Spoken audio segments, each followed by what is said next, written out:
মালদার হরিশচন্দ্রপুরের সুলতাননগর গ্রাম পঞ্চায়েতের ডোহরা গ্রামে মাছ ধরতে গিয়ে বন্যার জমা জলে তলিয়ে গেল এক পরিযায়ী শ্রমিক। পুলিশ প্রশাসনকে একাধিকবার ফোন করার পরেও দেহ উদ্ধারের জন্য আসেনি বিপর্যয় মোকাবিলা বাহিনী। সারা রাত কেটে যাওয়ার পর সকালে দেহ ভেসে উঠলে উদ্ধার করে স্থানীয়রা। ময়নাতদন্তের জন্য দেহ নিতে আসলে তুমুল বিক্ষোভ দেখায় এলাকাবাসী। পেশায় পরিযায়ী শ্রমিক, ওই ব্যক্তির বাড়ি কার্যত ডুবে গেছে।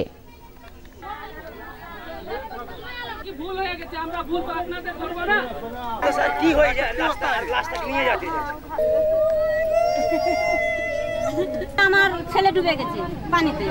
কাল 6টার দিকে আমার ওখানে সরকারে যাচ্ছে, এখানে ফোন যাচ্ছে, তো ফোনে তো একবারে তো সরকারের লোক আছে, দেখবে লোকটা পেয়েছে কি পাইনি, লোকটাকে একবার তো আসে দেখলো না।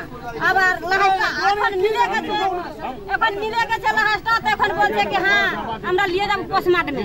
আমি পোস্টমর্টম আমার ছেলেকে যেতে দিব না, আমার এই না, আমার হাতেও পোস্টমর্টমে আমার ছেলেকে কোনো রকমে যেতে দিব না।